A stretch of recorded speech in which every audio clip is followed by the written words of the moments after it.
Welcome back to the Health Marketing Collective, where strong leadership meets marketing excellence. I'm your host, Sarah Payne, and I'm bringing you fascinating conversations with some of the industry's top marketing minds. If you work in health marketing, you know how crowded and noisy this space can be. So here's a question. What makes certain brands stand out while others struggle to get noticed? It's not just their products. It's not just their innovation. It's their narrative. Today, we're talking about how to build a strong thought leadership narrative and how to overcome the biggest challenges that get in the way. Joining me is Hilary Mayer, Director of Client Strategy and Growth at Inprela. She's worked with some of the biggest names in healthcare to build thought leadership platforms that actually make an impact. Welcome to the show, Hilary. Thanks for having me. Happy to be here. Yeah, thrilled to have you. You've got a lot of great expertise to share today. So let's jump right in. What's one thing that brands commonly get wrong about thought leadership?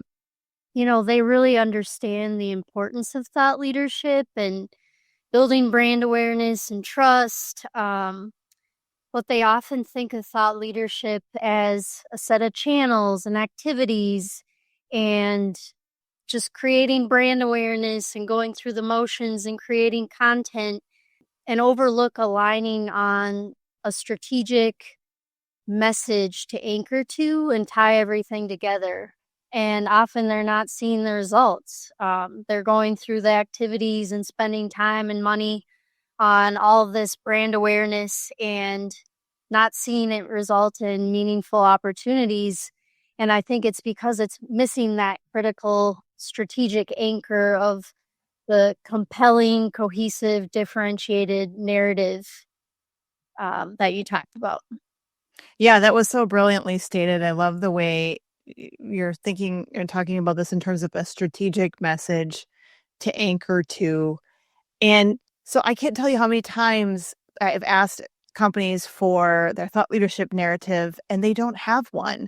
And I think that this is it's a very common gap for many brands. And I wonder really, why is that? And I think that it's just not textbook classic marketing to build a thought leadership narrative, in the same way that it is to say, get your mission, vision, core values documented, to get your brand positioning, your differentiators, your proof points documented. And then we also have product level messaging that gets segmented by audiences. That's also, something every brand has in place. But there is this missing piece that is called thought leadership narrative. And what's your take, Hilary, on why it is that that's missing for many brands today? Yeah, I think it's just what you said. They think they have it in their brand level framework or in their product messaging. But often we find that these are very inward focused and focused on the company and how awesome they are and their mission, their features and benefits, their achievements.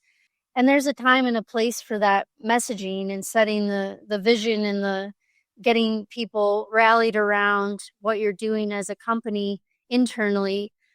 And then for product messaging, definitely, within the sales cycle and understanding the features and benefits. But when you're trying to build brand awareness and trust and break through the noise and the clutter to a new audience, it can't be about you. And it has to be about the audience and their pain points and providing value.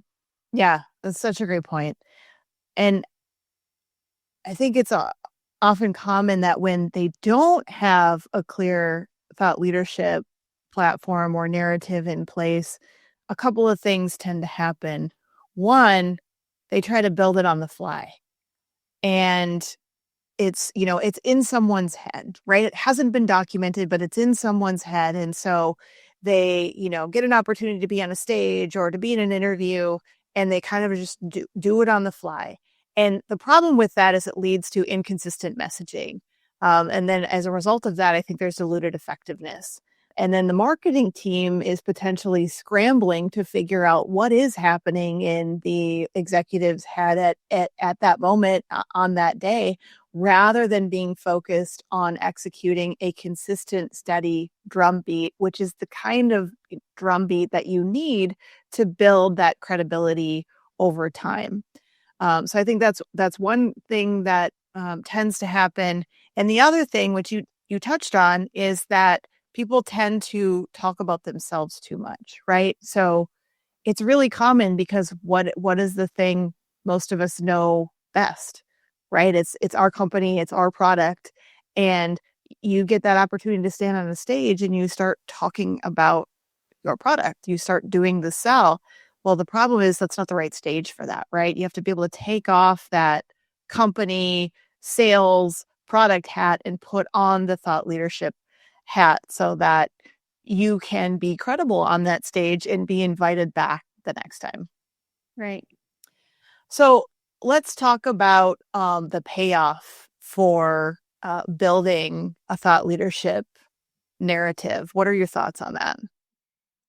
Yeah, it's really about breaking through in this increasingly noisy, oversaturated media market that we're in and having a unique, bold, and point of view on industry issues and challenges that audiences are facing and differentiated messaging from the competition. So it's about speaking to the pain points to break through and really resonate with audiences. And then it's also resonating with the industry and what the industry's seeing and the bigger conversation happening.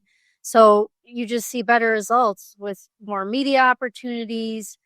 You get those opportunities to be on stage at the big conferences because what you're saying actually matters and is adding value to the conversation. Yeah, you're so right about that. Visibility is a huge piece of it. The right narrative is going to get you noticed by the media, by conference organizers, but also by decision makers who are buying your products, right? So this isn't just about visibility and awareness, it's also about adding value. When you focus on your target audience's needs, then you're going to attract their attention because they're thinking to themselves, "Oh, you get me, you understand me, you know how to solve my problem." And that's what makes you and your content something that they want to engage in. The other reason to do this, and we sort of touched on when you don't have it, the problems that can arise around that. But when you do have it, there is this value in internal alignment when everyone on the team really understands the bigger story you're telling, and then it leads to that showing it more consistently in the market. Do you see this shift in internal alignment as being a big factor here in the value behind developing a thought leadership narrative?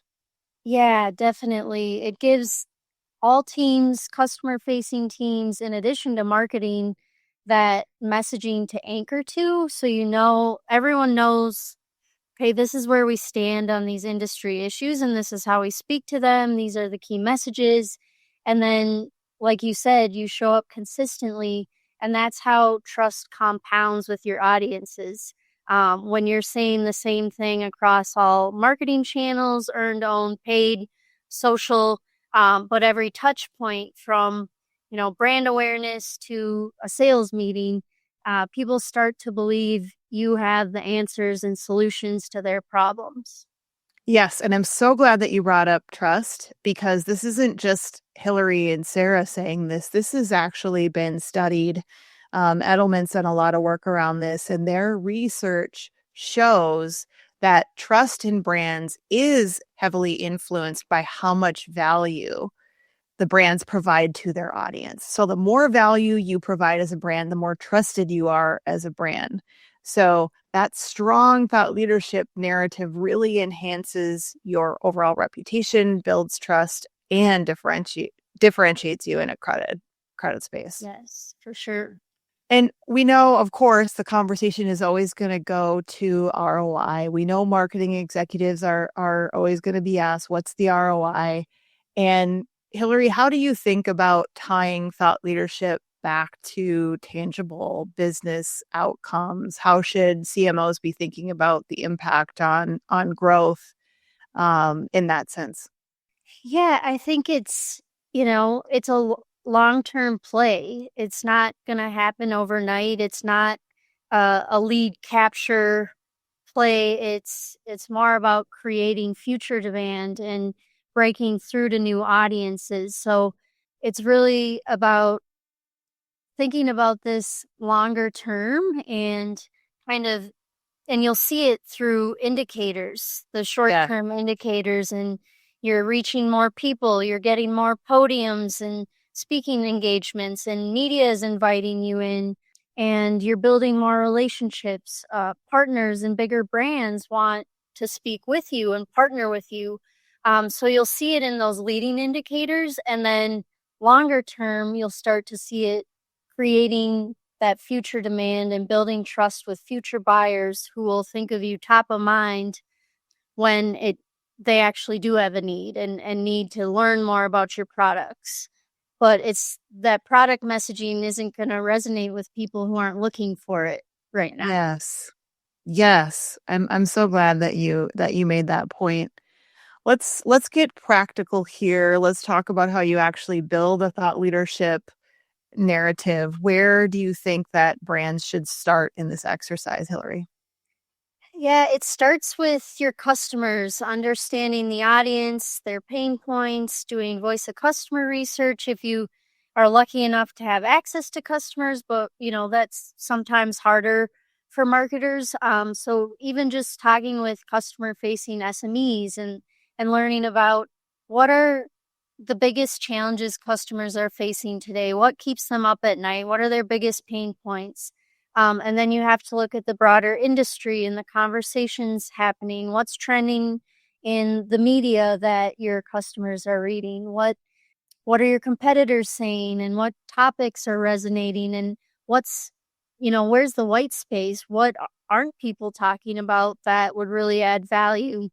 And then at the end of the day, it should really, sit at the intersection of three things, and that's the biggest problem you can uniquely solve as a brand, and the pain points of your target audience, target customer, buyer, and then the broader industry conversations.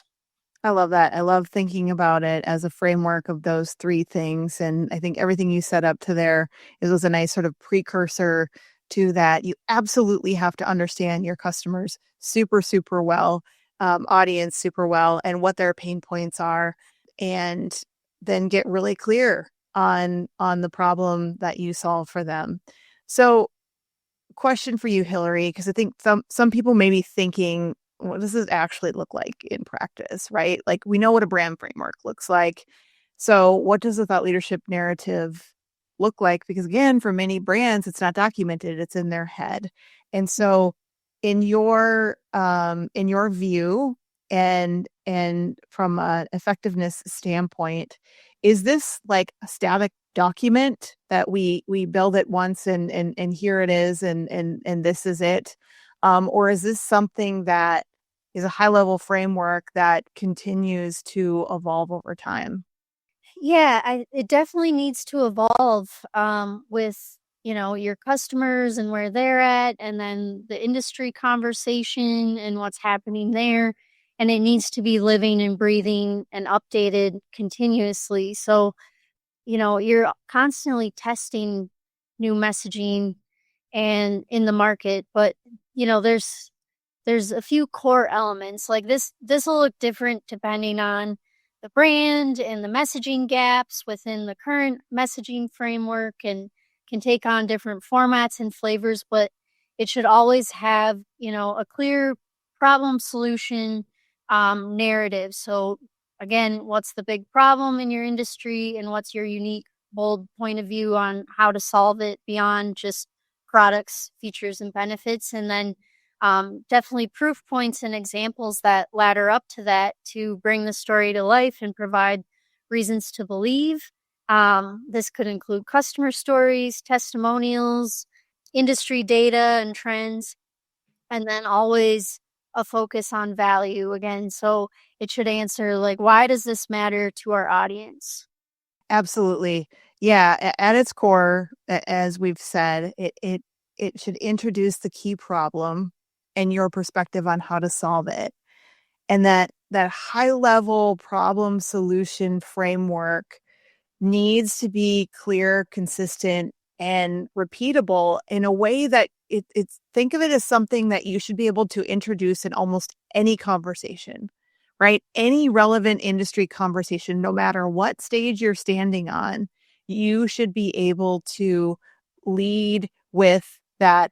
Hey, there's this big problem that our industry is facing that hasn't yet been solved. But here's the key. It has to also be flexible enough to be able to pivot to what's toward what's hot in the moment, what's newsworthy, what might be resonating the most. And you're not changing your stance, right, on what the problem or the core issue is. You're really adapting your entry point and how you're going to be talking about that problem in the context of what happens to be super relevant, hot or timely or fresh in that moment. So I think to me, that's the difference between a brand that feels relevant and timely versus one that feels a little bit more sort of out of sync or sort of stuck in its ways, maybe is a better way to Mm-hmm. say that. And I think it's important for brands to really strike that balance between that consistency and that adaptability. For sure. So let's talk about some of the challenges, common obstacles that brands might run into when trying to build a thought leadership narrative.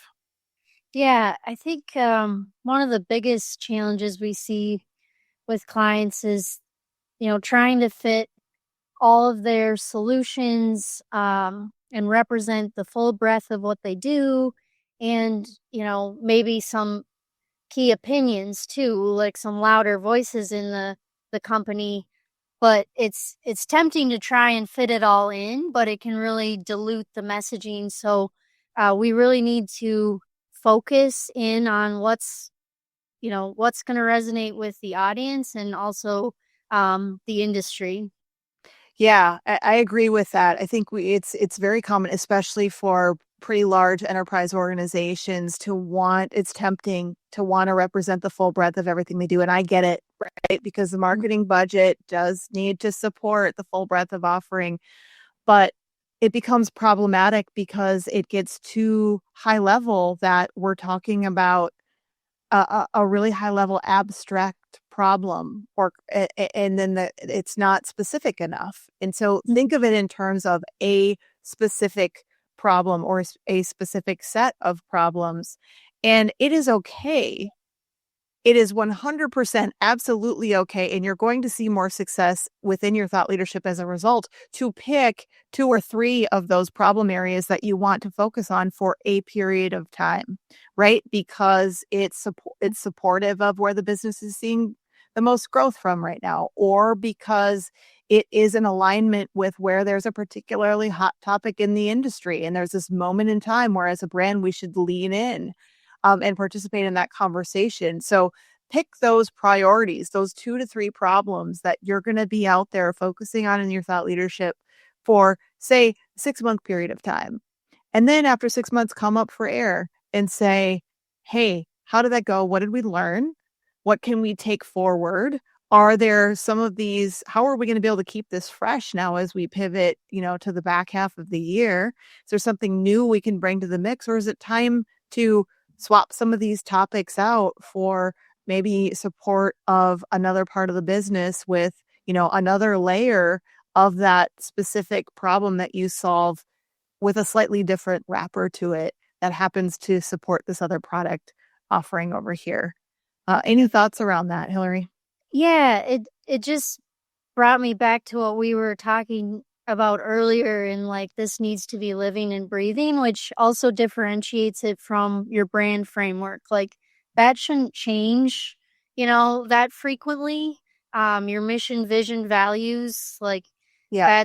that's your foundation, but this narrative needs to change with your business objectives and your sales and marketing objectives, and that's it needs to flex and be adaptable.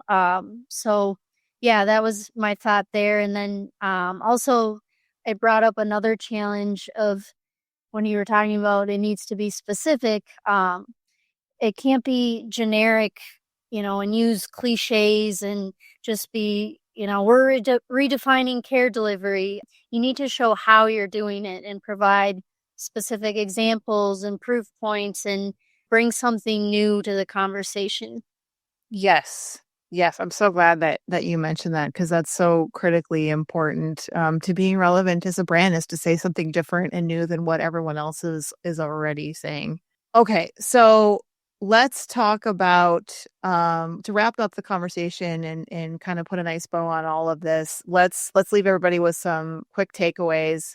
I will say a phrase and I'd like for just a one-line answer, kind of a quick fire format. Are you ready? Yes. Okay, so what is the biggest mistake brands make in thought leadership? Talking about themselves instead of industry problems. Love it. What is the first step in building a thought leadership narrative? Talk to customers, find out what keeps them up at night. How do you avoid sounding like a sales pitch? Don't lead with the product, lead with trends, insights, value. Yes. Okay, last, what's one thing brands should start doing today if they don't have a thought leadership narrative? I think just identify one big conversation in the market that you want to own and can own and be the authority on. Great advice. Love that. Yeah, and I would just say, folks listening, if you don't have a thought leadership narrative yet, now is the time to start. Start small. As Hilary said, talk to your customers, identify the big industry questions no one is answering, and really build from there. Thought leadership isn't about being the loudest voice in the room. It's about being the most valuable voice in the room. And I would encourage you to get started in that today. Well, Hilary, thanks so much for joining me today in this conversation. I really appreciate it. Yeah, thanks for having me. Absolutely. Well, that's it for today's episode of the Health Marketing Collective, where strong leadership meets marketing excellence, because the future of health depends on it. We'll see you next time.